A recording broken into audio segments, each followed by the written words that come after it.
Hello दोस्तों, स्वागत है आप सभी का राहुल एकेडमी पर। आज हम आपके पुलिस अधिनियम 1861 से संबंधित कुछ क्वेश्चन आंसर करेंगे। ये आपके ऐसे क्वेश्चन हैं जो आपके प्रीवियस ईयर।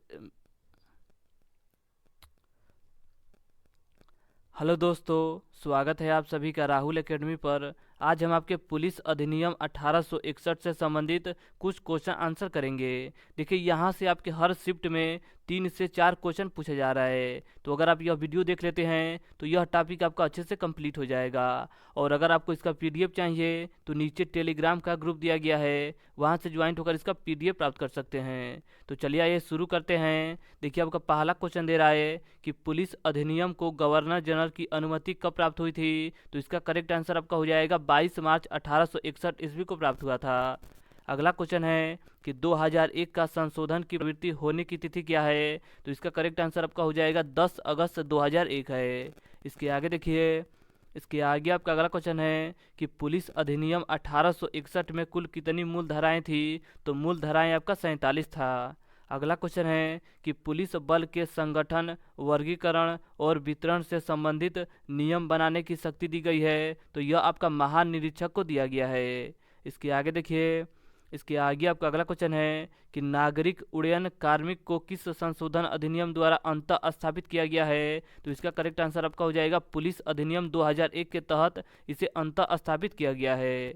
अगला क्वेश्चन है कि जिले में आपराधिक प्रशासन का प्रमुख होता है। तो प्रमुख आपका होता है जिला मजिस्ट्रेट होता है। इसके आगे देखिए, इसके आगे आपका अगला क्वेश्चन है कि ढोर शब्द के अंतर्गत आते हैं। तो देखिए, ढोर शब्द के अंतर्गत आपके आते हैं सिंह वाले ढोर आते हैं, हाथी आता है, ऊँट आता है, बकरिया आता है, खच्चर आता है, भेड़ आते हैं और आपका सुअर आता है। ये क्वेश्चन को आप अच्छे से याद रखिएगा क्योंकि ये आपका बार बार पूछा जाता है। अगला क्वेश्चन है कि राज्य सरकार के अधीन समस्त पुलिस एक पुलिस बल समझा जाएगा और रीतित भर्तियां किया जाएगा। यह कहाँ कहा गया है। तो यह आपका धारा 2 में कहा गया है। इसके आगे देखिए, इसके आगे आपका अगला क्वेश्चन है कि पुलिस बल के अधीनस्थ पंक्ति के सदस्यों का वेतन और सेवा की अन्य शर्तें कौन अवधारित करेगा। तो यह आपका राज्य सरकार के द्वारा किया जाएगा। अगला क्वेश्चन है कि नागरिक उड्डयन कार्मिक पुलिस बल होगा किस धारा में कहा गया है। तो यह आपका धारा 2 के क में कहा गया है। इसके आगे आपका अगला क्वेश्चन है कि साधारण पुलिस जिले में पुलिस अधीक्षक निहित होगा। तो यह आपका राज्य सरकार में निहित होगा। इसके आगे देखिए, इसके आगे आपका अगला क्वेश्चन है कि पुलिस अधिनियम 1861 की धारा 7 किससे संबंधित है। तो यह आपका विभागीय कार्रवाई से संबंधित है। इसके आगे आपका अगला क्वेश्चन है कि महानिरीक्षक को शक्तियाँ प्राप्त होगी। जो शक्तियाँ आपका मजिस्ट्रेट को प्राप्त है वही शक्तियाँ आपका महानिरीक्षक को भी प्राप्त है। अगला क्वेश्चन है कि अधीनस्थ पंक्तियों के किसी अधिकारी को पद नियुक्त, निलंबन या अवनत का प्रावधान है। तो यह आपके धारा 7 के अंतर्गत प्रावधान है।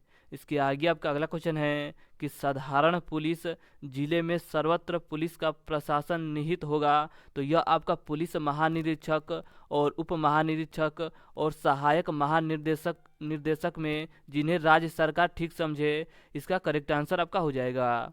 अगला क्वेश्चन है कि पुलिस बल के किसी सदस्य द्वारा पद त्याग के पूर्व सूचना देना होता है। तो पहले आपका 2 माह के पहले सूचना देना होता है।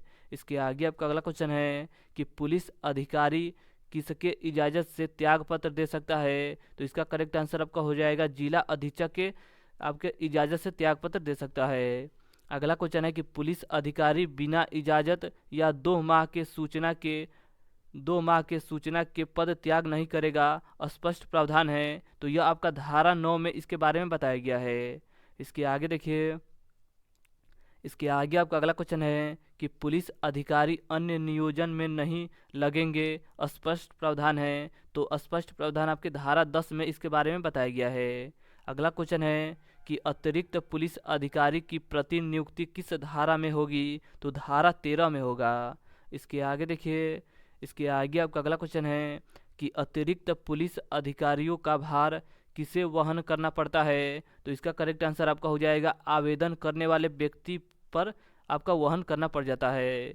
अगला क्वेश्चन है कि अतिरिक्त पुलिस अधिकारियों की नियुक्ति कौन करता है? तो इसका करेक्ट आंसर आपका हो जाएगा पुलिस महानिरीक्षक, सहायक महानिरीक्षक और उप महानिरीक्षक तीनों कर सकते हैं। इसके आगे देखिए, इसके आगे आपका अगला क्वेश्चन है कि अतिरिक्त पुलिस अधिकारी किसके साधारण निर्देशन में रहते हैं? तो यह आपके जिला के मजिस्ट्रेट के अंतर्गत रहते हैं। तो आज हमने आपके पुलिस अधिनियम 1861 से संबंधित कुछ क्वेश्चन ऐसे लगाएं जो आपके बार बार किसी न किसी एग्जाम में पूछे गए हैं। तो अगर आपको इसका पीडीएफ चाहिए तो नीचे टेलीग्राम का ग्रुप दिया गया है, वहां से ज्वाइन होकर इसका पीडीएफ प्राप्त कर सकते हैं। और अगर आपको वीडियो अच्छा लगता है तो वीडियो को लाइक और शेयर करना मत भूलिएगा। और अगर आपको जिस टॉपिक पर वीडियो चाहिए नीचे आप कमेंट में बता सकते हैं। तो चलिए आज के लिए इतना ही, धन्यवाद।